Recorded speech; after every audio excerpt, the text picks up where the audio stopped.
ఈరోజు మనము అపోస్తలుడైన పౌలు తెసలోనికలకు రాసినటువంటి మొదటి పత్రిక మనం ధ్యానం చేద్దాం. అపోస్తలుడైన పౌలు గారు తెసలోనికలకు రాసినటువంటి మొదటి పత్రిక ధ్యానం చేద్దాం. ఈ తెసలోనికలు రాసినటువంటి మొదటి పత్రికలో 5 అధ్యాయాలు ఉన్నాయి. మరి మనం ఒక అధ్యాయము వచనం వెంబడి వచ్చి ధ్యానం చేస్తూ వస్తున్నాం కాబట్టి మరి ఈ పత్రిక యొక్క ఇంట్రడక్షన్ ఒకసారి మీకు గుర్తు చేస్తాను. అసలు ఈ పత్రిక ఎవరు రాశారు, ఎవరికి రాయవలసి వచ్చింది, ఎందుకు రాయవలసి వచ్చింది, ఈ పత్రిక యొక్క ఉద్దేశం ఏంటన్నది ముందు క్లుప్తంగా మీకు వివరించి తర్వాత మనం మొదటి అధ్యాయంలోకి వెళ్ళి మనం మొదటి వచనం ధ్యానం చేద్దాం. మనకు తెలుసు, మీరు బైబిల్ చూసినట్లయితే పైనే రాయబడి ఉన్నది అపోస్తలుడైన పౌలు తెసలోనికీయులకు రాసిన మొదటి పత్రిక అని రాయబడి ఉన్నది. అంటే ఈ పత్రిక గ్రంథకర్త ఎవరని అర్థమవుతుంది? అపోస్తలుడైన పౌలు. నిజానికి బైబిల్లో ఉన్న 26 పుస్తకాలు కూడా పరిశుద్ధాత్మ చేత రాయబడినవైనా ఒకవేళ మనుషులుగా రాయవలసి వస్తే ఈ పత్రిక అపోస్తలుడైన పౌలు గారు రాశారనే విషయం మనకు అర్థమవుతుంది. ఎప్పుడు రాశాడంటే ఈయన క్రీస్తు శకం 51వ సంవత్సరంలో కొరింథీ పట్టణంలో ఉండి రాశాడు. ఎవరికి రాశాడు? తెసలోనిక పట్టణంలో ఉన్న సంఘానికి రాశాడు. ఈ రాసే సమయానికి ఆయన ఎక్కడున్నాడంటే కొరింథీ పట్టణంలో ఉన్నాడు. సరే, ఇవన్నీ కూడా మీరు అవగాహన గురించికే, ఇందులో నుండి ఏం నేర్చుకుంటారా అన్న దాని గురించి మాట్లాడితే పౌలు భక్తుడు ఈ పత్రిక మరి రాయడంలో గల ఉద్దేశము, అంతేకాదు ఏ పరిస్థితుల్లో రాయవలసి వచ్చింది అన్నది తెలుసుకున్నప్పుడు మనం వాక్యం వింటూ ఉన్నప్పుడు అర్థమవుతుంది. కాబట్టి అందుకండి మీరు మనసులో ఇవన్నీ ఆలోచన చేయండి. ఎవరికి రాశాడు అంటే అక్కడ స్పష్టంగా రాయబడి ఉన్నది తెసలోనికలని రాశాడు. ఈ తెసలోనిక అనే పట్టణము ఫిలిప్పీ నగరానికి నైరుతిగా 100 మైళ్ళ దూరంలో మరి ఉంది. మరి ఆనాడు రోమా రాజ్యంలో ఒక ముఖ్యమైన రాష్ట్రంగా లేదా మాసిదోనియాకి రాజధానిగా ఈ తెసలోనిక అనే ప్రాంతం అనేది ఉంది. ఈ తెసలోనిక పట్టణం అనేది ఒక ప్రముఖమైన ఓడరేవు అంటే తెలుసా? మరి వైజాగ్, కాకినాడ ఎలాగైతే ఒక ప్రముఖమైన ఓడరేవులుగా ఉన్నాయో ఆ రోజుల్లో ఈ తెసలోనిక పట్టణం కూడా ఒక ప్రముఖమైన ముఖ్యమైనటువంటి ఓడరేవు అంటేనే మరి వ్యాపారాలు బాగా జరుగుతాయని అర్థమవుతుంది. అటువంటి చోట మనుషులు కూడా ఎక్కువగానే ఉంటారు. మరి ఆర్థికంగా సామాజికంగా వెల్ డెవలప్డ్ సిటీ అన్నమాట ఈ తెసలోనిక పట్టణం ఆ రోజుల్లోనే. మరి ఆ తెసలోనిక పట్టణంలో ఎవరెవరు ఉన్నారంటే గ్రీకులు ఉన్నారు, రోమన్స్ ఉన్నారు, యూదులు కూడా ఉన్నారు. అయితే ఈ యూదులు ఒక బలమైన వర్గంగా ఆ తెసలోనిక పట్టణంలో కూడా ఉన్నది.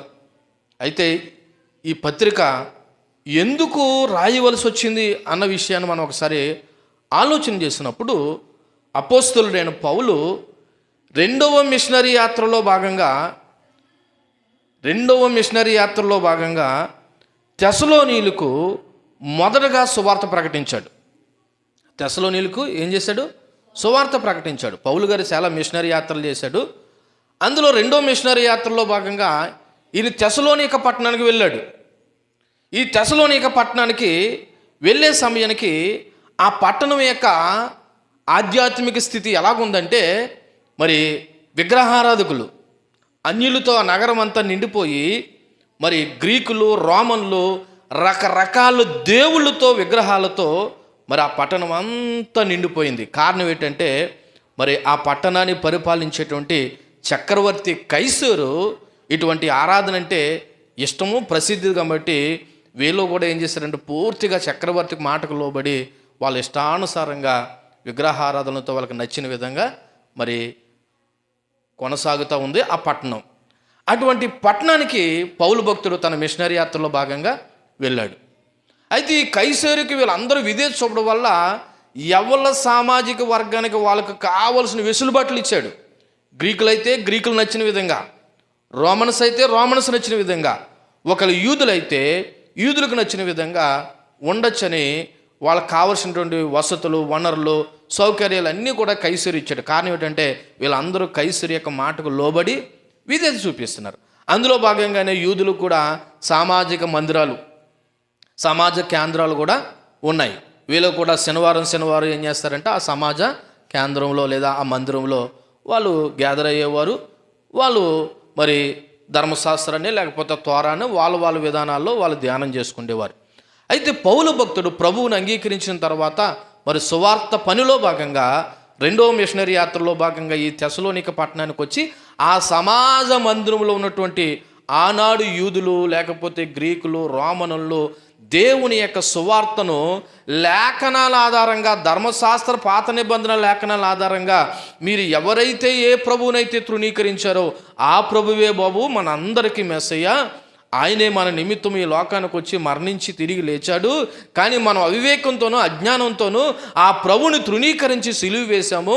మనం ఎదురు చూస్తున్న మెస్సయ్య ఎవరో కాదు, ఆల్రెడీ వచ్చి వెళ్ళినటువంటి యేసయ్యే అని పాత నిబంధన లేఖనాల ఆధారాలతో చూపించి వాళ్ళని ఒప్పింపజేసినప్పుడు అందులో కొందరు, అందరూ కాదు, కొందరు యూదులు, అలాగే గ్రీకుల్లో ఉన్నటువంటి కొంతమంది స్త్రీలు, రోమన్స్, వీళ్ళందరూ కూడా ఏం చేశారంటే ప్రభువునందు నమ్మకం ఉంచారు.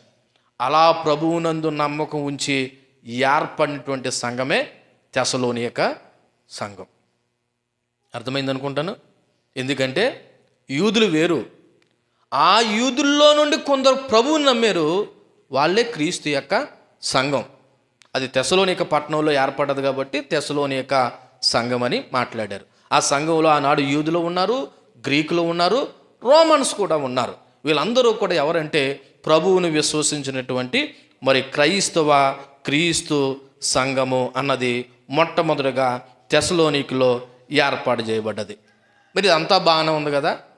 మరి సంఘము తెసలోనికలో ఏర్పాటు చేయబడితే ఎందుకు ఈ పత్రిక రాయవలసి వచ్చింది అన్నది ఒకసారి ఆలోచన చేస్తే చూడండి, అప్పుడైనా ఇప్పుడైనా వారవలేనితనం, అసూయ, కుట్ర, మత్సరము మనుషుల్లో ఉన్నదనడానికి ఒక రుజువు ఏంటో తెలుసా? వీళ్ళు ఎప్పుడైతే తెసలోనికలో క్రీస్తు సంఘంగా ఏర్పడ్డారో ఆనాడు యూదుల్లో ఉన్న కొంతమంది అసూయతో ఒరే వీళ్ళు కన్వర్ట్ అయిపోతున్నారు, కన్వర్షన్ అని ఎలాగైతే ఈ రోజున కొంతమంది బాధపడిపోతున్నారో ఆ రోజుల్లో ఉన్నటువంటి యూదులు కూడా మనలో ఉన్న యూదులు ఎవరు నమ్మేస్తున్నారు? యేసుక్రీస్తుని నమ్మేస్తున్నారు అని అసూయతో మత్సరంతో ఏం చేశారో తెలుసా? మరి ఈ పౌలు శీల ఎవరంటే రెండో మిషనరీ యాత్రలో పౌలుతో పాటు వెళ్ళాడనమాట. మొదటి మిషనరీ యాత్రలో పౌలు బర్నబా వెళ్తే వాళ్ళిద్దరికి మాట వచ్చి విడిపోయినప్పుడు పౌలు శీలను పట్టుకుని వెళ్ళినప్పుడు మరి ఈ పౌలు శీల వీళ్ళతో పాటు మిషనరీ బృందము యాసోను అనబడుతున్న ఒక ఇంటి దగ్గర నివాసం చేశారు. ఎవరింటి దగ్గర? యాసోను అనబడుతున్న ఒక ఇంటి దగ్గర, ఒక వ్యక్తి యొక్క ఇంటి దగ్గర వీళ్ళు సమాజంగా లేకపోతే ఒక గ్యాదర్ అయ్యారనమాట. అంటే మరి అప్పటికి ఇంకా క్రైస్తవులకి దైవ మందిరాలు లేవు కదా, యూదులకి సమాజ మందిరాలు ఉన్నాయి. ప్రభువుని నమ్మిన వారికి ఇలాగ చర్చి బిల్డింగ్లు లేవు కదా. అందుకని యాసోను అనబడుతున్నటువంటి ఒక వ్యక్తి యొక్క ఇంటి దగ్గర ఈ విశ్వాసులు అందరూ కూడుకొని ఉంటే ఈ విషయం తెలుసుకున్నటువంటి యూదులు కొంతమంది అధికారులు వెళ్ళి ఏం చేశారంటే ఆ యాసోను ఇంటి మీద దాడి చేశారు. ఎందుకు దాడి చేశారు? యూదుల్లో వాళ్ళు అనేక మంది ఎవరి వైపు వెళ్ళిపోతున్నారని, యేసుక్రీస్తు వైపు వెళ్ళిపోతున్నారని అక్కడున్న స్థానిక యూదులను రెచ్చగొట్టి వీళ్ళందరూ కలిసి ఏం చేశారంటే ఆ యాసోను అనబడుతున్న ఆ వ్యక్తి యొక్క గృహం దగ్గరికి వెళ్ళి వీళ్ళు రభస చేసి గొడవ చేస్తే యాసోను కొంతమంది ఆ యొక్క విశ్వాసులు బయటకు వస్తే వాళ్ళని పట్టుకుని తీసుకెళ్ళి అధికారుల దగ్గర తీసుకెళ్ళిపోయారంట. ఎవరి దగ్గర తీసుకెళ్ళిపోయారు? అధికారుల దగ్గర తీసుకెళ్ళిపోయి ఏటి మీరు చేస్తున్న ఏటి ఈ యొక్క గోల ఏటి, లేకపోతే ఈ యొక్క రసాబసగా కారణం ఏంటి అని చెప్పేసి వాళ్ళు ఎన్ని అడిగినప్పుడు వాళ్ళు చెప్పవలసింది చెప్పారు. అయితే జామీనాతో కొంతమంది వ్యక్తుల యొక్క జామీనాతో వాళ్ళతో హామీ పత్రాలు రాసుకున్నారంట. ఏమని తెలుసా? ఇక మీదట ఇటువంటి గొడవలు ఏమీ జరగకుండా, ఇటువంటి ఏమీ మేము చేయకుండా ఉంటామని చెప్పేసి ఈ యాసోను అనబడుతున్న వ్యక్తితోనూ లేదా ఆనాటి ప్రారంభంలో ఉన్న కొంతమంది క్రైస్తవ విశ్వాసులతోనూ ఆనాడు అధికారులు ఏం చేశారంటే కొంతమంది జామీనాతో హామీ పత్రం రాయించుకుని ఏం చేశారంటే విడిచిపెట్టేశారు. ఆ విడిచిపెట్టేసిన తర్వాత ఈ యొక్క యాసోను వచ్చి ఏం చేశాడంటే ఈ పౌలు శీలని ఇక్కడి నుంచి మీరు వెళ్ళిపోండి అని బెరయా పట్టణాన్ని పంపేశారు. ఎక్కడ పంపేశారు?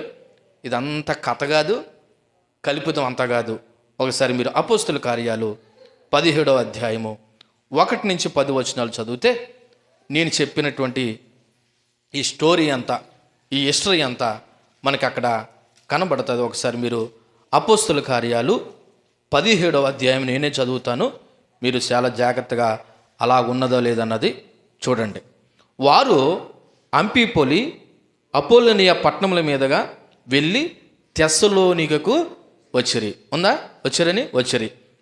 అక్కడ యూదులు సమాజ మందిరం ఒకటి ఉండెను గనుక పౌలు తన వాడుకు చొప్పున సమాజపు వారి యొద్దకు వెళ్ళి క్రీస్తు శ్రమపడి మృతుల్లో నుండి లేచుట ఆవశ్యకమనియు, నేను మీకు ప్రచురించే యేసే క్రీస్తే ఉన్నాడనియు లేఖనముల నుండి దృష్టాంతములను ఎత్తి విప్పి చెప్పుచు వారితో 3 విశ్రాంతి దినములు ఏం చేశాడంటే తర్కించుచూ ఉండెను. అంటే అలా ప్రతి శనివారం వాళ్ళకి విశ్రాంతి దినం అంటే ఈరోజు ప్రతి శనివారం అలాగ 3 విశ్రాంతి దినాలు వెళ్ళి సమాజ మందిరంలో అక్కడున్న యూదులతో తర్కించుచూ వచ్చాడు. వారిలో కొందరును భక్తి పరులకు గ్రీసు దేశస్థుల్లో చాలామందియు ఘనత గల స్త్రీలు అనేకులు ఒప్పుకొని పౌలుతోనూ శీలతోనూ ఏం చేశారంటే కలుసుకున్నారు. కలుసుకోవడం అంటే ఏంటి? వాళ్ళు చెప్పిన దాన్ని నమ్మారు. యేసుక్రీస్తే నిజమైన దేవుడని విశ్వసించారు. అంటే వీళ్ళు నమ్మిన దాన్ని విశ్వసించి వీళ్ళతో పాటు ఒక సమాజంగా కలుసుకున్నారు. అయితే యూదులు మత్సరపడి, అక్కడ రాయబడిన మాట, యూదులు మత్సరపడి పని పాటలు లేక తిరుగు కొందరు దుష్టులను వెంటబెట్టుకుని గుంపు కూర్చి పట్టణమెల్లా అల్లరి చేయొచ్చు యాసోని ఇంటి మీద పడి వారిని జనుల సభ ఎదురుకు తీసుకుని వచ్చుటకు యత్నము చేసిరి. చూడండి, కొంతమంది పని పాట లేనోళ్ళు, అప్పుడే కాదు ఇప్పుడు కూడా అలాంటోళ్ళు ఉన్నారు. ఇలాంటోళ్ళనే రెచ్చగొట్టి ఏం చేస్తారంటే భక్తి గలటువంటి వ్యక్తుల మీద, కుటుంబాల మీద, సంఘాల మీద పంపించే ప్రయత్నం చేస్తూ ఉంటారు. సో వాళ్ళు ఏం చేశారంటే వాళ్ళందరినీ జనుల సభ ఎదురుకు తీసుకుని వచ్చుటకు యత్నం చేశారు. అయితే వారు కనబడినందున యాసోను కొందరు సహోదరులను ఆ పట్టణపు అధికారుల యొద్దకు ఈడ్చుకుని పోయి, భూలోకమును తలక్రిందులు చేసిన వీరు ఎక్కడికి కూడా వచ్చి ఉన్నారు అని యాసోను వీరిని చేర్చుకుని ఉన్నాడని చెప్పి, వీరందరూ యేసు అను వేరొక రాజు ఉన్నాడని చెప్పి కైసేరు చట్టములకు విరోధంగా నడుచుకుని వారని కేకలు వేసరి. ఈ మాటలు వినుచున్న జనసమూహమును పట్టణ అధికారులు కలవరపడి వారి యాసోను నద్దను మిగిలిన వారి యొద్దను జామీనా తీసుకుని వారిని విడుదల చేసరి. 10వ వచనం, వెంటనే సహోదరులు రాత్రివేళ పౌలును శీలను బెరయాకు పంపించిరి. ఇప్పుడు నేను చెప్పిందంతా ఇక్కడ రాయబడిందా లేదా? నా సొంతంగా చెప్పానా? సో చరిత్రలో జరిగిందే. సో యాసోను ప్రారంభమైనటువంటి క్రైస్తవ కొంతమంది విశ్వాసులు ఏం చేశారంటే, అయ్యగారు పౌలు గారు శీల గారు ఇక్కడ చాలా గొడవల కింద ఉంది, అల్లరిగా ఉంది, కాబట్టి మీరు దేవుని చిత్తం అయితే మరొకసారి వద్దురుగా అని చెప్పేసి రాత్రి మీద వాళ్ళని ఎక్కడ పంపేశారంటే బెరయాకు పంపేశారు. ఇప్పుడు మీకు ఇంతవరకు నేను ఏం చెప్పానంటే, అసలు తెస్సలోనిక పట్టణంలో క్రీస్తు సంఘం లేదా దేవుని సంఘం ఎలా ఏర్పడ్డదన్న విషయాన్ని మీకు చెప్పాను. అయితే ఈ ఏర్పడిన తర్వాత ఏం జరిగిందంటే, అక్కడున్న కొంతమంది యూదులు మచ్చరపడి మరి వాళ్ళ మీద కొంతమంది పని పాటలను రెచ్చగొట్టి అక్కడ సంఘాన్ని డిస్టర్బెన్స్ చేయగా, మరి ఆ యొక్క యాసోను అక్కడ ఉన్న కొంతమంది క్రైస్తవ విశ్వాసులు ఏం చేశారంటే పౌలు శీలను ఆ చోట నుంచి మరో పట్టణానికి పంపివేశారు. ఇక్కడతో పౌలు సరిపెట్టుకోలేదు, మనసంతా తెస్సలోనిక సంఘం మీద ఉండిపోయింది. వెళ్దామంటే వీలు పట్టలేదు. ఆయనకున్న మిషనరీ యాత్రల్లో పని పాటల్లో భాగంగా వెళ్ళడానికి వీలు పడలేక ఇప్పుడు తిమోతి అనబడుతున్న ఒక యవనస్తుని తెస్సలోని యొక్క పట్టణానికి పంపించాడు. తెస్సలోని పట్టణానికి పంపించినప్పుడు తిమోతి ఆ తెస్సలోని యొక్క సంఘానికి ఉన్న విశ్వాసుల యొక్క విశ్వాసాన్ని బట్టి, వాళ్ళు ఓర్చుకున్న శ్రమలు బట్టి, వాళ్ళు అనుభవించిన కష్టాలను బట్టి, వాళ్ళకున్నటువంటి ఆ ఆధ్యాత్మిక స్థితిని బట్టి తిమోతి ఏం చేశాడు తెలుసా? ఒక మంచి రిపోర్టు ఎవరి దగ్గర తీసుకొచ్చాడు? పౌలు దగ్గర తీసుకొచ్చాడు. తిమోతి చెప్పాడు, అయ్యా మీరు వేసిన విత్తనాలు ఈ రోజున ఫలించాయి. తెస్సలోనిక సంఘంలో ఏర్పడ్డ సంఘము క్రీస్తు కొరకు శ్రమలు అనుభవించారు, నిందలు అనుభవించారు, అవమానాలు అనుభవించారు, కొంతమంది అయితే చచ్చిపోయారు. అయినా సరే వాళ్ళ విశ్వాసాన్ని ఏం చేయలేదు, విడిచిపెట్టలేదని ఒక మంచి నివేదిక పట్టుకుని ఎవరి దగ్గరికి వచ్చాడంటే పౌలు దగ్గరికి వచ్చాడు. ఎవరు? తిమోతి. అప్పుడు పౌలు వారిని ప్రోత్సహించడానికి రాసినటువంటి పత్రికే ఈ తెస్సలోనిక పత్రిక. వాళ్ళని ప్రోత్సహించడానికి, మరి అంతేకాదు రెండో రాకడ సిద్ధపాటు కొరకు కూడా ఈ పత్రిక పౌలు తెస్సలోనిక సంఘానికి రాయడం జరిగింది. ఇది తెస్సలోనిక పత్రిక పౌలు రాయడం గల ఉద్దేశం. అసలు ఈ తెస్సలోనిక పట్టణం అనే పేరు ఎలాగొచ్చింది, దీన్ని ఎవరు పునర్నిర్మించారు అన్న విషయాన్ని కూడా మీకు క్లుప్తంగా కొన్ని విషయాలు జ్ఞాపకం చేస్తాను. ఎందుకంటే క్రీస్తు పూర్వం అనగా యేసుప్రభు పుట్టకముందే 315లో ప్రాచీన పట్టణమైన తెరమా అనగా వేడి నీటి ఓటలు అని అర్థం. వేడి నీటి ఓటలు అని పేరు మీదుగా తెరమా అనేటువంటి ఒక పట్టణం ఉంటే, ఆ పట్టణానికి దగ్గరలో కసండర్ అనబడుతున్న ఒక మరి సైన్యాధిపతి ఈ తెస్సలోనిక పట్టణాన్ని కట్టాడంటండి. ఎవరు? కసండర్. మీకు విషయం తెలుసా? ఏ పట్టణాలు వాటంతటా అవి ఏమీ ఊడిపడలేదు, ఎవరో ఒకరు కడతేనే అవి ఏం చేసాయి, కట్టుబడ్డాయి. ఈ కసండర్ అనబడుతున్న సైన్యాధిపతి కట్టిన పట్టణాన్ని చూసి మగ్ధుడైపోవడం అంటే ఎంత అందంగా ఈ పట్టణాన్ని కట్టించానని మగ్ధుడైపోయి ఈ పట్టణానికి ఏ పేరు పెడితే బాగుంటుందా అని ఆలోచించి తన భార్య అయినటువంటి తెస్సలోనిక, ఎవరి భార్య? ఈ కసండర్ అనబడుతున్న సైన్యాధిపతి యొక్క భార్య పేరు ఏం పేరు? తెస్సలోనిక. ఆమె పేరు మీదుగా ఈ పట్టణానికి పేరు పెట్టాడు. అదే తెస్సలోనిక పట్టణం. ఈ తెస్సలోనిక ఎవరో తెలుసా? ది గ్రేట్ అలెగ్జాండర్ యొక్క మరి సోదరిగా పిలువబడుతుంది, అంటే చెల్లి, బహుశా అక్కో. ది గ్రేట్ అలెగ్జాండర్ అని గ్రీకు సామ్రాజ్యాన్ని ఏలినటువంటి ఒక గొప్ప చక్రవర్తి అలెగ్జాండర్. అతని యొక్క సోదరే ఈ తెస్సలోనిక. ఈ కసండర్ అనే వ్యక్తి అలెగ్జాండర్ యొక్క 4 సైన్యాధిపతుల్లో ఒక సైన్యాధిపతి. అలెగ్జాండర్ యొక్క 4 సైన్యాధిపతుల్లో ఒక సైన్యాధిపతి. బహుశా ఇతని యొక్క సత్య సామర్థ్యాలు చూసి అలెగ్జాండర్ నా చెల్లిని ఇతనికి ఇస్తే బాగుంటుందని ఆలోచించాడో మొత్తానికి ఈమెనిచ్చాడు. ఈమె పేరు మీదగానే ఇప్పుడు ఆ పట్టణానికి ఏ పేరు పెట్టాడంటే తెస్సలోనిక అనే పట్టణాన్ని పేరు పెట్టాడు. అనేక సంవత్సరాల తర్వాత రోమీయులు ఈ ప్రాంతానికి వచ్చి ఈ పట్టణాన్ని జయించారు. గ్రీకు సామ్రాజ్యం తర్వాత ఏ సామ్రాజ్యం వచ్చిందంటే రోమా సామ్రాజ్యం వచ్చింది. ఏ సామ్రాజ్యం వచ్చింది? ఈ హిస్టరీ అంతా మీకు చెప్పాలని కాదు, కానీ కొద్ది గొప్ప సెట్గా అర్థం చేసుకుంటారని. సో రోమా సామ్రాజ్యం వచ్చిన తర్వాత ఈ తెస్సలోనిక పట్టణాన్ని జయించి క్రీస్తు పూర్వం 168వ సంవత్సరంలో మాసిదోనియాని ఆధీనం చేసుకుని దానికి 4 జిల్లాలుగా విభజించారు. ఆ 4 జిల్లాల్లో ఒక ముఖ్య పట్టణమే ఈ తెస్సలోనిక పట్టణము. మీకు విచిత్రం తెలుసా? నేటికి కూడా ఈ పట్టణం ఉంది. ఎప్పటికి? నేటికి కూడా ఈ పట్టణం ఉంది. ప్రజెంట్ ఇది సలోనికా అని పిలువబడుతుంది. ఎలా పిలువబడుతుంది? సలోనికా. ప్రజెంట్ మాసిదోనియాకి రాజధాని ఇది. దేనికి రాజధాని? బైబిల్ అబద్ధం అని చెప్పడానికి వీలు లేదు. ఇది సత్యము, చారిత్రక ఆధారాలు నేటికి కూడా ఉన్నాయి. సో ఈ సలోనికా అని పిలువబడుతూ మరి మాసిదోనియాకి ఒక రాజధానిగా ఈ రోజున ఈ సలోనికా లేదా తెస్సలోనిక అనే పట్టణము ఉంది. కాబట్టి ఒకసారి మరలా ఈ పత్రిక యొక్క ప్రధాన ఉద్దేశాన్ని మీకు గుర్తు చేసి వాక్యంలోకి వెళ్తాను. మరి అనేక కొరతలు, అపోహాలు తీర్చడానికి, అలాగే మరి ఈ తెస్సలోనిక ప్రారంభ క్రైస్తవులు క్రీస్తు కొరకు కొంతమంది చనిపోయారండి. ఈ తెస్సలోనిక పట్టణస్థులు, అక్కడ ఉన్నటువంటి సంఘము చాలా బాధపడిపోతున్నారండి చనిపోయిన వారి విషయంలో. ఏమని? క్రీస్తు యొక్క రెండో రాకడలో ఈ చనిపోయిన వారి యొక్క పరిస్థితి ఏమైపోతుందని వాళ్ళు ఏం చేస్తున్నారంట? ఏం చేస్తున్నారు? ఆలోచిస్తున్నారా? మీరు అలాగా ఆలోచిస్తున్నారు. నేను చెప్పేది ఆలకించండి. ప్రస్తుతాన్ని చనిపోయిన వారి విషయమే రెండో రాకడలో వీళ్ళు ఏమైపోతారని ఆలోచన చేస్తుంటే వాళ్ళ అపోహలన్నీ తీర్చడానికి పౌలు మరి విశ్వాసం కొరకు పాటుబడిన లేదా విశ్వాసంలో కొనసాగిస్తున్నటువంటి ఆ తెస్సలోనిక సంఘానికి ఒక ప్రోత్సాహకరంగా ఈ పత్రిక రాశాడు. ఏం రాశాడు తెలుసా? క్రీస్తులో విశ్వాసం ఉంచి పాప క్షమాపణ పొందడంతో రక్షణ కార్యం ముగిసిపోలేదంట. ఏంటండి? క్రీస్తులో విశ్వాసం ఉంచి పాప క్షమాపణ పొందడంతోనే రక్షణ కార్యం ముగిసిపోలేదు.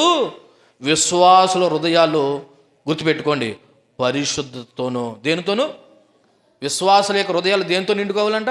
పరిశుద్ధతతోనూ, అనిందులుగాను అనగా నింద లేకుండాను, జారత్వానికి వ్యభిచారంగా దూరంగా ఉండాలని, ఒకరినొకరు క్రీస్తు ప్రేమను కలిగి ఉండాలని, అలాగే ప్రతివాడు తన సొంత కార్యాలే కాదు ఇతరుల కార్యాలు కూడా చూసుకోవాలని, మరి ముఖ్యంగా క్రీస్తు రెండో రాకడ గురించి నిర్దిష్టమైన వైఖరి సంఘటనలో ప్రస్తావిస్తూ మొత్తానికి పత్రిక అంతా రాశాడు.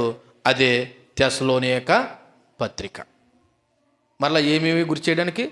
ఆనాడు తెస్సలోనిక సంఘంలో ఏర్పడ్డ క్రైస్తవుల యొక్క విశ్వాసుల యొక్క విశ్వాసాన్ని ప్రోత్సహిస్తూ, బాబు నాన్న ప్రభుని నమ్ముకుంటేనే సరిపోలేదు, విశ్వాసులు మీరు కొనసాగుతున్నారు మంచిదే, కానీ మన హృదయాలు పరిశుద్ధతతో నిండబడాలి, జారత్వానికి దూరంగా ఉండాలి, ఒకరినొకరు క్రీస్తు ప్రేమను కలిగి ఉండాలి, అంతేకాదు రెండో రాకడ కొరకు కూడా మనం సిద్ధపడి ఉండాలి అని ప్రోత్సహిస్తూ వాళ్ళతో రాసినటువంటి లేదా వాళ్ళకు రాసినటువంటి పత్రికే ఈ తెస్సలోనిక పత్రిక. కాబట్టి ఇప్పుడు మనము తెస్సలోనికి రాసిన మొదటి పత్రిక 1వ అధ్యాయము 1వ వచనాన్ని నేను చదువుతూ ఉన్నాను. ఒకసారి మీరు బైబిల్ తెరచి చూడండి. తెస్సలోనికి రాసినటువంటి మొదటి పత్రిక 1వ అధ్యాయము ఏకైక వచనాన్ని నేను చదువుతూ ఉన్నాను. తండ్రి అయిన దేవుని యందును ప్రభువైన యేసుక్రీస్తునందు ఉన్న తెస్సలోనికుల సంఘమునకు పౌలును, సిల్వానును, తిమోతియును శుభమని చెప్పి రాయునది, కృపయు సమాధానము మీకు కలుగునుగాక. ఆమెనన్నారా? అంటే కలిగేది, కానీ నా వైపు చూడండి. సో ఈ ప్రారంభ వచనంలో ప్రధానంగా 3 పేర్లు ప్రస్తావించబడ్డాయి. ఈ ప్రారంభ వచనంలో ప్రధానంగా 3 పేర్లు. అందులో మొదటగా పౌలు, ఈ పత్రిక రాసిన గ్రంథకర్త మరియు తెస్సలోనిక సంఘ స్థాపకుడు. ఈ పత్రిక రాసిన గ్రంథకర్త మరియు తెస్సలోనిక సంఘాన్ని స్థాపించినటువంటి స్థాపకుడు ఎవరు? పౌలు గారు. రెండోది ఎవరున్నారు? సిల్వాను అనబడుతున్నాడు. ఇతన్నే సైలజ్ అని లేదా సేల్ అని అంటారు. ఇతను పౌలుతో పాటు రెండో మిషనరీ యాత్రలో మరి యొక్క తెస్సలోనిక సంఘాన్ని కట్టే క్రమంలో ఇతను కూడా ఉన్నాడు. అది సేలా. మూడోది ఎవరు? తిమోతి. ఈయన బహుశా మొదటి మిషనరీ యాత్రలో పౌలుకి పరిచయం అయ్యాడు.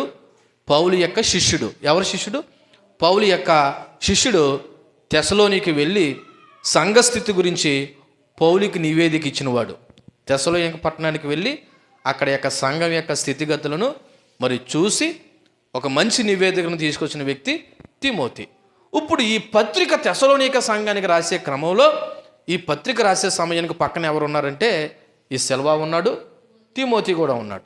అందుకే 3 కలిసి మీకు ఏం చెప్తున్నారంటే శుభాకాంక్షలు తెలియపరుస్తున్నాడని మరి పౌలు వాళ్ళ పేర్లు కూడా ప్రస్తావించాడు. ఈ 3 తెస్సలోనిక సంఘానికి మరి శుభాలు తెలియజేస్తూ ఇప్పుడు మనం చదివినటువంటి మాట ఏంటంటే కృపయు సమాధానము కలుగునుగాక అని అన్నారు. అనగానే మీరు ఏమన్నారంటే ఆమేన్ అని అన్నారు. మంచిది. సరే, ఈ కృపా సమాధానం అనేది ఎప్పుడు కలుగుతుంది అన్నది ఆలోచన చేస్తే ముందు కృప అంటే ఏంటన్నది ఒకసారి ఆలోచన చేద్దాం. కృప, దీని ఇంగ్లీష్లో గ్రేస్ అన్నారు, గ్రీకులో చారిస్ అన్నారు.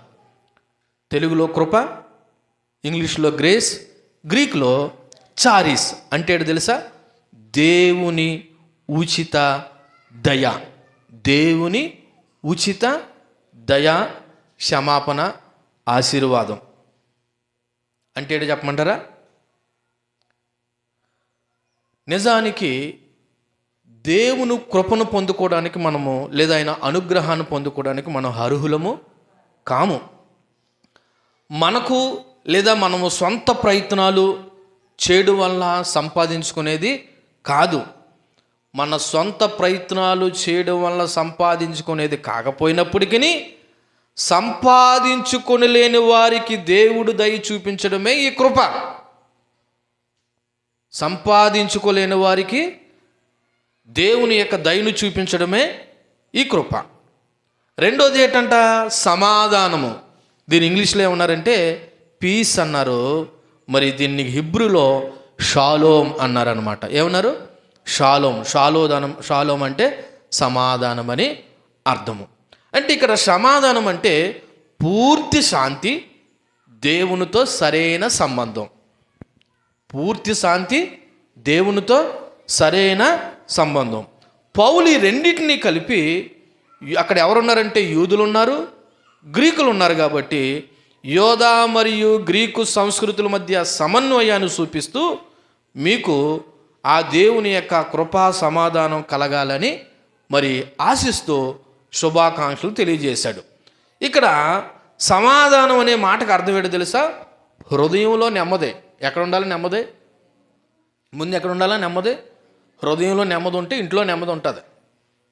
అంతేనా? ఇంట్లో నెమ్మది ఉంటే హృదయంలో నెమ్మది వస్తుందా? ఇప్పుడు ఇల్లు పీస్ఫుల్గా ఉందనుకో, హృదయంలో నెమ్మది వచ్చిందా? కాదు. హృదయంలో ఉన్న నెమ్మదిని బట్టి ఇంట్లో ఉన్న మనుషుల్లో కూడా ఏముంటుంది? నెమ్మది ఉంటుంది. కాబట్టి ఇక్కడ హృదయంలో నెమ్మది, మనశ్శాంతి, వీటిని కూడా ఇచ్చేది అవ్వాలంటే యేసుక్రీస్తే. ఇలా చూడండి, కృపిచ్చేది యేసుక్రీస్తే, హృదయంలో నెమ్మది ఇచ్చేది కూడా యేసుక్రీస్తే. అందుకే ఆయన మత్తయి సువార్త 11:28 ఏమన్నాడు? ప్రయాసపడి భారం మోయుచున్న సమస్త జనులారా నా యొద్దకు రండి, నేను మీకు ఏమి ఇస్తాను? విశ్రాంతిని కలుగు చేస్తానని అంటూనే, ఇదిగో నేను సాత్వికుడును, దీన మనసు కలిగిన వాడిని, మరి నా కాడి మీ మీద ఉంచుకుని నా యొద్ద నేర్చుకుని ఎడలా నేను వీటిని మీకు అనుగ్రహిస్తాను అన్న విషయాన్ని జ్ఞాపకం చేశాడు. అంతేకాదు ఒకసారి యోహాను సువార్త 14:27 కూడా కృపా సమాధానాలు ఆయన మూలంగానే కలుగుతాయన్న విషయాన్ని కూడా ఒకసారి ఆలోచన చేస్తే, యోహాను సువార్త 14:27 శాంతిని అనుగ్రహించి వెళ్ళుచున్నాను, నా శాంతినే మీకు అనుగ్రహించుచున్నాను, లోకమిచ్చినట్టుగా నేను మీకు అనుగ్రహించట్లేదు, మీ హృదయాన్ని కలవరపడనీయకండి, వెరవనీయకుడి అని మాట్లాడాడు. అంటే ఇప్పుడు మనశ్శాంతి ఎవరు ఇవ్వాలన్నమాట? యేసుక్రీస్తు మాత్రమే, దేవుడు మాత్రమే ఇవ్వాలి. నేను లోకమిచ్చే శాంతి కాదు, నా శాంతిని మీకు అనుగ్రహించ వెళ్ళుచున్నానని ప్రభువు వెళ్ళడానికి ముందు అక్కడ ఉన్నటువంటి తన శిష్యులతో మాట్లాడినటువంటి మాట ఏంటంటే, ఇదిగో మీకు వేరొక ఆదరణకర్త వస్తాడు అన్న విషయాన్ని జ్ఞాపకం చేశాడు. ఆ ఆదరణకర్త వచ్చి మనకి ఏమి ఇస్తాడంటే మనశ్శాంతి ఇస్తాడు అన్న విషయాన్ని జ్ఞాపకం చేశాడు. అంతేకాదు అక్కడే 16:33 కూడా చూడండి. 33 నా యందు మీకు సమాధానం కలిగినట్లు ఈ మాటలు మీతో చెప్పుచున్నాను. ఎవరు ఏందంట సమాధానం? నా యందు మీకు సమాధానం కలిగినట్లు. అంటే ఇప్పుడు కృప చూపించేవాడు దేవుడే, మనకి శాంతి సమాధానాలు ఇచ్చేది కూడా ఎవరో? దేవుడే. కాకపోతే ఇక్కడ కండిషన్ ఒకటి ఉందండి. ఏంటండి? మీకు వాగ్దానాలు అనేసరికి ఎక్కలేని సంతోషం కలుగుతుందేమో కానీ ప్రతి వాగ్దానం వెనకాల ఏముంటుంది? ఒక కండిషన్ ఉంటుంది. ఇక్కడ కండిషన్ ఏంటో తెలుసా? మీరు అక్కడ చదివినట్లయితే దేవునితో సరైన సంబంధం ఉంటేనే. ఎవరితోనూ? దేవునితోనూ సరైన సంబంధం ఉంటేనే. ఆ మాట ఎక్కడ ఉందంటే, ఇప్పుడు మనం చదివినటువంటి ఆ తెస్సలోనికలు రాసినటువంటి ఆ 1వ అధ్యాయము 1వ వచనంలో ఒకసారి నేను గట్టిగా చదువుతూ ఉన్నాను, మీరు ఒకసారి చాలా జాగ్రత్తగా అబ్జర్వ్ చేయండి. ఏంటో తెలుసా? తండ్రి అయిన దేవుని యందును, అదొక మాట కదా. రెండోది, ప్రభువైన యేసుక్రీస్తునందు ఉన్నా. అంటే ఇప్పుడు కృపా సమాధానం ఎవరికన్నమాట? తండ్రి అయిన దేవుని యందును యేసుక్రీస్తునందున ఉన్నవారికే కృపయు సమాధానం కలుగుతుంది తప్ప, నేను మీకేదో కృపా సమాధానం కలుగునుగాక అని అనగానే మీరు ఆమేనంటే వచ్చేసేది ఇది అబ్బరక దబ్బరా కాదు. అర్థమవుతుందా? ఇప్పుడు ఎవరికి కృపా సమాధానము? తండ్రి అయిన దేవుని యందును ప్రభువైన యేసుక్రీస్తునందు ఉన్న తెస్సలోని యొక్క సంఘానికి. అంటే ఇప్పుడు తండ్రి అయిన దేవుని యందును ప్రభువైన యేసుక్రీస్తునందు ఉన్న మరి తెస్సలోని యొక్క సంఘానికి అని అంటున్నాడంటే, ఈ సంఘం ఎవరి యందు ఉంది? ఎవరి యందు ఉన్నది? తండ్రి అయిన దేవుని యందునున్నది, ప్రభువైనటువంటి యేసుక్రీస్తునందును ఉన్నది. ఈ వచనంలో పౌలు ఒకే దైవత్వంలో ఇద్దరు వేరు వేరు వ్యక్తుల యొక్క ఏకత్వాన్ని చూపుతూ ఉన్నాడు. ఒకే వచనంలో ఇద్దరు వేరు వేరు వ్యక్తుల యొక్క యాకత్వాన్ని ఏం చేస్తున్నాడు? చూపుతూ ఉన్నాడు. అర్థమైందా?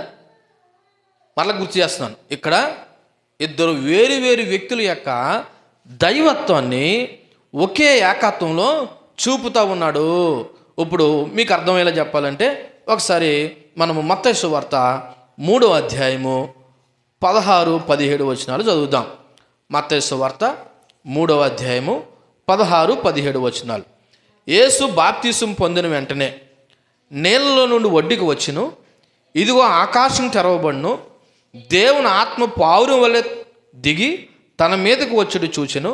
మరియు ఇదిగో ఈయనే నా ప్రియ కుమారుడు, ఈయన యందు నేను ఆనందించుచున్నానని ఒక శబ్దము ఆకాశము నుండి వచ్చెను.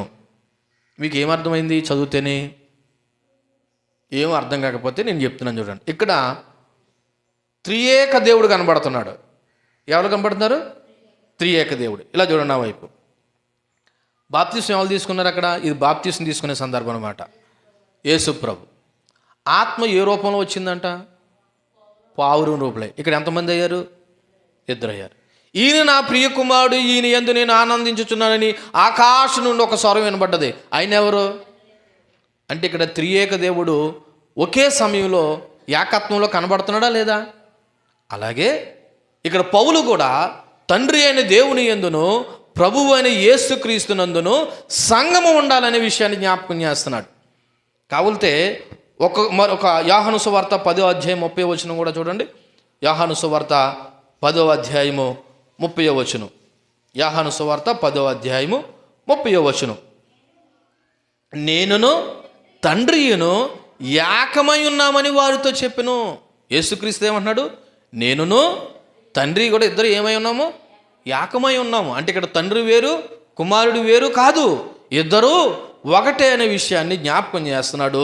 అందుకే పౌలు ఈ వచనంలో ఒకే దైవత్వములోని ఇద్దరు వేరు వేరు వ్యక్తుల యొక్క ఏకత్వాన్ని చూపుతూ ఉన్నాడు అన్న విషయాన్ని గుర్తు చేస్తున్నాను.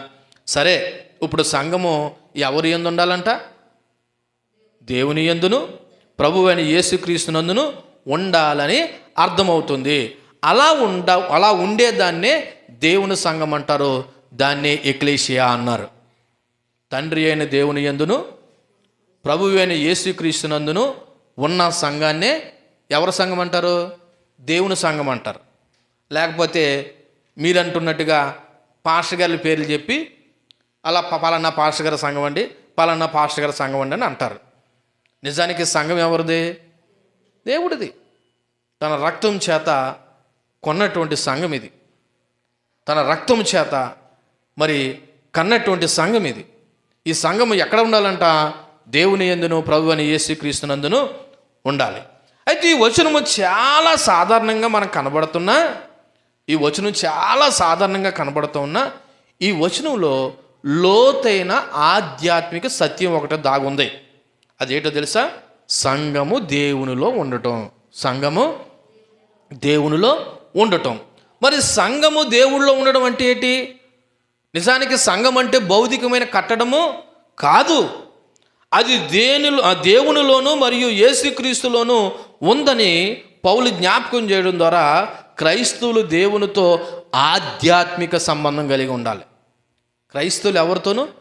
దేవునితోనూ ప్రభువైన యేసుక్రీస్తుతోనూ ఆధ్యాత్మికమైన సంబంధం కలిగి ఉండాలి, ఆయనలో జీవించాలి. ఎలాగంటే ఒకసారి రోమిలికి రాసినటువంటి పత్రిక 8వ అధ్యాయము 1-4 వచనాలు ఒకసారి చూద్దాం.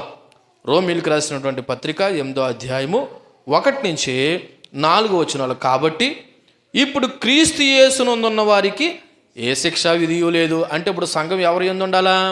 క్రీస్తు యేసునందు ఉండాలా. ఉంటే వారికి ఏం లేదంట? ఏ శిక్షా విధియు లేదు. క్రీస్తు యేసునందు జీవమునిచ్చు ఆత్మ యొక్క నియమము పాప మరణముల నియమం నుండి నన్ను విడిపించింది. ఎట్లనగా ధర్మశాస్త్రం దేనిని చేయజాలకపోవునో దానిని దేవుడు చేసెను. శరీరమును అనుసరింపక ఆత్మనే అనుసరించి నడుచుకును మన యందు ధర్మశాస్త్ర సంబంధమైన నీతి విధి నెరవేర్చబడవలనని పాప పరిహారము నిమిత్తము దేవుడు తన సొంత కుమారుణ్ణి పాప శరీరాకారంతో పంపి ఆయన శరీరమందు పాపమునకు శిక్ష విధించెను. అంటే ఇక్కడ దేవుడికి, ఆయన యందు విశ్వాసం ఉంచిన క్రైస్తవులకి ఆధ్యాత్మికమైన సంబంధం ఉందని చెప్తున్నాడు. ఏంటంట ఆధ్యాత్మికమైన సంబంధము? క్రీస్తు యేసునందున్న వాడికి ఏ శిక్ష విధి లేదు. అంతేకాదు, మరి క్రీస్తు యేసునందు జీవమునిచ్చు ఆత్మ యొక్క నియమము పాప మరణముల నియమం నుండి మనల్ని ఏం చేసింది? విడిపించింది అని చెప్తా ఉన్నాడు. అంటే సంఘం అంటే యేసుక్రీస్తుతో సంబంధం ఉండడం. దేవునికి మహిమ కలుగును గాక. ఇక్కడ సంఘం అంటే ఒక లొకేషన్ కాదు. లొకేషన్ అంటే ఏంటి? స్థానం కాదు. ఫర్ ఎగ్జాంపుల్, తపతి గారు మీ సంఘం ఎక్కడా అని అడిగాను అనుకో, మా సంఘం ఏ వినరంలో ఉందని అనకూడదు, నేనేనండి సంఘం అని చెప్పాలి. దేవునికి మహిమ కలుగును గాక. ఇది జస్ట్ చర్చ్ బిల్డింగ్ అంతే. ఇదేంటిది? Church building. ఇది సంఘము నేనేనండి. ఏమని చెప్పాలి? సంఘము నేనేనండి. ఎందుకంటే దేవుడు నీలో ఉండాలనుకుంటున్నాడు తప్ప చర్చ్ బిల్డింగ్లో కాదు. ఇది జస్ట్ మనం అందరూ సమూహంగా కూడుకోవడానికి ఒక స్థలం అంతే. కానీ దేవుని దృష్టిలో సంఘం అంటే ఆయనతో నీవు, నీతో ఆయన. దేవునికి మహిమ కలుగును గాక. అందుకే ఆ మాట ఎక్కడ ఉన్నాడో ఒకసారి చూడండి. యోహాను సువార్త 15వ అధ్యాయము 4-5 వచనాలు ఈ మాటలు జ్ఞాపకం చేస్తూ ఉన్నాయి. యోహాను సువార్త 15వ అధ్యాయము 4-5 వచనాలు. నా యందు నిలిచి ఉండండి, మీ యందును నేను నిలిచి ఉందును. తీగ ద్రాక్షావళిలో నిలిచి ఉంటేనే కానీ తానంతట తానే ఎలాగో ఫలించదో, అలాగే నా యందు నిలిచి ఉంటేనే కానీ మీరును ఫలింపరు. ద్రాక్షావళిని నేను, తీగల మీరు. ఎవడు నా యందు నిలిచి ఉండునో, నేను ఎవని యందు నిలిచి ఉందునో వాడు బహుగా ఫలించును. నాకు వేరుగా ఉండి మీరు ఏమీయో చెయ్యలేరు అన్న విషయాన్ని ఇక్కడ దేవుడు జ్ఞాపకం చేస్తున్నాడు. ఇప్పుడు చెప్పండి, సంఘం అంటే ఇలా చూడండి, చర్చి బిల్డింగ్ కాదు, ఒక లొకేషన్ అంతకంటే కాదు. సంఘం అంటే ఎవరండి? చెప్పండి, ఎవరు సంఘం అంటే? నేనే. మేమే కాదు, మేమంటే గుంపులో గోవింద అయిపోతుంది. నేనే. అయితే ఇక్కడ ఒక ప్రశ్న, మరి నువ్వే సంఘం అయితే నువ్వు దేవుళ్ళో ఉన్నావా? నువ్వే సంఘం అయితే నువ్వు దేవుళ్ళో ఉన్నావా? అక్కడ రాయబడిన మాట ఏమన్నాడు చూడండి, మూడో నా యందు నిలిచి ఉండండి, మీ యందును కూడా నేనేం చేస్తాను అంటే, ఫస్ట్ ఎవరు నిలిచి ఉండాలా? నేనని చెప్పండి, మనం కాదు. నేనే నిలిచి ఉండాలా. నేనే నిలిచి ఉంటే దేవుడు కూడా మనలో ఏం చేస్తాడు? నిలిచి ఉంటాడు. నా యందు నిలిచి ఉండండి, మీ యందును నేను నిలిచి ఉందును. తీగ ద్రాక్షావళిలో నిలిచి ఉంటేనే కానీ తానంతట తాను ఎలా ఫలించదో, అలాగే నా యందు నిలిచి ఉంటేనే కానీ మీరు కూడా ఏం చేయరు? ఫలించరు. ఈ రోజున సంఘము ఫలించలేకపోవడానికి కారణం ఏంటి తెలుసా? ఇలా చూడండి, క్రైస్తవులను అనుకుంటున్న వారు క్రీస్తులో నిజంగా నిలిచి ఉండలేదు కాబట్టి. కానీ తెస్సలోనిక సంఘం అటువంటి సంఘం కాదంట.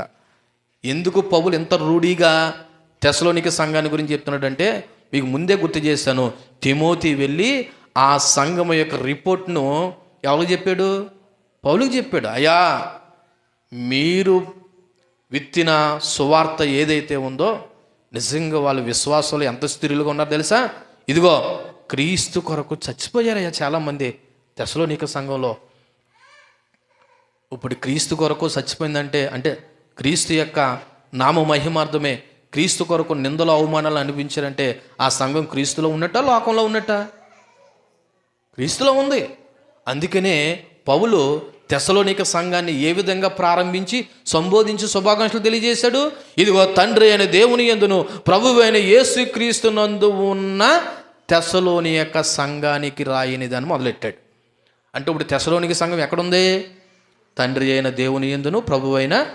మరి మీరు ఎక్కడున్నారు? ఏ వినారులోనండి? ఇంక కలవరి గ్రేస్ చర్చ్ అనబడుతున్న ఈ బిల్డింగ్లో ఉన్నామండి అని అనకూడదు. ప్రస్తుతానికి నువ్వు ఈ బిల్డింగ్లోనే ఉన్నావేమో, కానీ నీలో ఎవరు ఉండాలి? యేసుక్రీస్తు ఉండాలి. మరి యేసుక్రీస్తు ఎలాగుంటాడండి? ఎలా ఉండగలుగుతాడండి? ఎలాగుంటే యేసుక్రీస్తు మనలో ఉంటాడని నీకు అర్థమవుతుంది అన్నది మనము ఒకసారి ఆలోచించవలసిన విషయం. ఊరకనే పౌలు తెస్సలోనిక సంఘానికి అంత మంచి కాంప్లిమెంట్ ఇవ్వలేదు. ఎందుకంటే ఆ సంఘము క్రీస్తు కొరకు శ్రమలు అనుభవించింది, నిందలు అనుభవించింది, అవమానాలు అనుభవించింది. కొందరైతే చనిపోయారంట.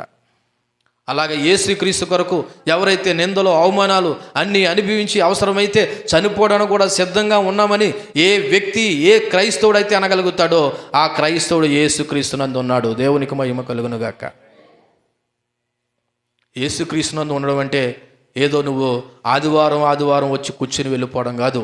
యేసుక్రీస్తునందు ఉండడం అంటే ఏ ప్రభునైతే నమ్మేవో, ఏ ప్రభునైతే విశ్వసించావో, ఏ ప్రభు కొరకైతే నేను బ్రతుకుతున్నాను నువ్వు అంటున్నావో, అవసరమైతే ఆ ప్రభు కొరకు చనిపోవడానికి కూడా సిద్ధంగా ఉండడమే యేసుక్రీస్తునందు ఉండడం. దేవునికి మహిమ కలుగునుగాక.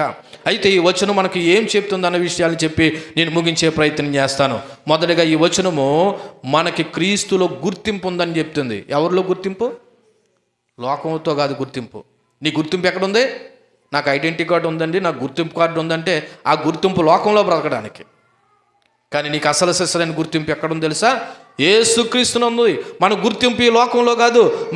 మన గుర్తింపు మనము దేవుడిలోను యేసుక్రీస్తులోను ఉంటేనే మనకి గుర్తింపు. ఇప్పుడు తెస్సలోనికే సంఘానికి పౌలు భక్తుడు అంత కాంప్లిమెంట్గా వాళ్ళని ప్రోత్సహిస్తూ ఆ మాట అనడానికి కారణం ఏంటంటే ఆ సంఘం ఎక్కడుంది? తండ్రి అయిన దేవుని యందు యేసుక్రీస్తునందు ఉంది. అలా ఉన్నప్పుడే నీకు గుర్తింపు ఉంటుంది. ఇప్పుడు ఈ విషయం మనం కూడా ఆలోచన చేయాలి. నా విలువ యేసుక్రీస్తులో ఉంటే తప్ప ఏ ఉన్నరలోనో ఈ సంఘంలో ఉంటే కదని విషయాన్ని జ్ఞాపకం చేసుకో. అవసరమైతే నువ్వు ఎక్కడికైనా వెళ్ళొచ్చు, ఏ ఊరైనా వెళ్ళొచ్చు. ఎక్కడికి వెళ్ళినా ఏ ఊరు వెళ్ళినా క్రీస్తు నీలో ఉండాలి. ఉంటేనే నువ్వు దేవుని యొక్క సంఘం. అలా కదండి, నేను ఏ ఉన్నరలో ఈ యొక్క సంఘంలో ఉన్నప్పుడే నేను క్రీస్తు సంఘం అనుకుంటే అది నిజమైన సంఘము కాదు. కాబట్టి మన గుర్తింపు ఎక్కడ ఉంది? మొదటగా యేసుక్రీస్తులో ఉంటేనే మన గుర్తింపు. రెండోది మన బలము, మన భద్రత యేసుక్రీస్తే. ఈ వచ్చిన మనకేం చెప్తుంది తెలుసా? మన బలము మరియు మన భద్రత.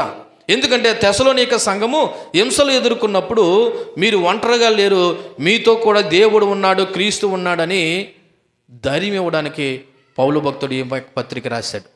అంటే మన బలము మన భద్రత ఎవరిలో ఉంది? యేసుక్రీస్తులోనే ఉంది. ఆ భద్రత బలము ఏటన్నది మనం ముందు మనం ధ్యానం చేస్తాం. మూడోది జీవిత యొక్క ఫలము. ఈ జీవితానికి ఒక ఫలం ఉండాలి కదా, అల్టిమేట్గా ఒక ఎండింగ్ ఒక రోజున. ఏంటో తెలుసా? విశ్వాసం ద్వారా పని, ప్రేమ ద్వారా శ్రమ, నిరీక్షణ ద్వారా సహనం, ఇవన్నీ క్రీస్తునందు ఉండడం వల్లనే వస్తాయి. ఇదే జీవిత యొక్క ఫలము. ఏంటంటే విశ్వాసం ద్వారా పని, ప్రేమ ద్వారా శ్రమ, నిరీక్షణ ద్వారా సహనం, ఇవన్నీ క్రీస్తునందు ఉండడం వలన మనకి వస్తాయి. ఈరోజున నిరీక్షణ, సహనం, ప్రేమ ద్వారా శ్రమ, విశ్వాసం ద్వారా దేవుని పని, ఇవన్నీ కూడా మన జీవిత యొక్క ఫలము. అంతేకాదు నాలుగోది మరి త్రియేక దేవుని యొక్క సహవాసం. త్రియేక దేవుని యొక్క సహవాసం అనగా తండ్రి, కుమార, పరిశుద్ధాత్మ మనలోను మనతోనూ ఉన్నప్పుడే మనకి నిజమైనటువంటి మరి జీవితానికి లేదా మన ప్రభువునందు ఉన్నామనడానికి గుర్తు. ఇక్కడ 4 విషయాలు దేవుడు గుర్తు చేస్తున్నాడు. ఒకటి, మన గుర్తింపు ఎవరిలో ఉంది? యేసుక్రీస్తులో. మన బలము భద్రత ఎవరిలో ఉంది? యేసుక్రీస్తులో. మన జీవిత యొక్క ఫలం ఎవరిలో ఉంది? యేసుక్రీస్తులో. మనం ఎవరిలో ఉండాలి? తండ్రి అయిన దేవుడి యందును, కుమారుడైన యేసుక్రీస్తునందును, పరిశుద్ధాత్మ యొక్క సహవాసమందును ఉండాలనే విషయం ఈ 1వ వచనం గుర్తు చేస్తూ ఉంది. ఇవన్నీ మనకు దక్కాలంటే లేదా పొందుకోవాలంటే ఏంటో తెలుసా? తండ్రి అయిన దేవునితో, కుమారుడైన క్రీస్తుతో గాఢమైన ఆత్మీయ ఐక్యత కలిగి ఉంటేనే అప్పుడు కలుగుతుందండి కృపా సమాధానము. ఏమన్నాడు పౌలు?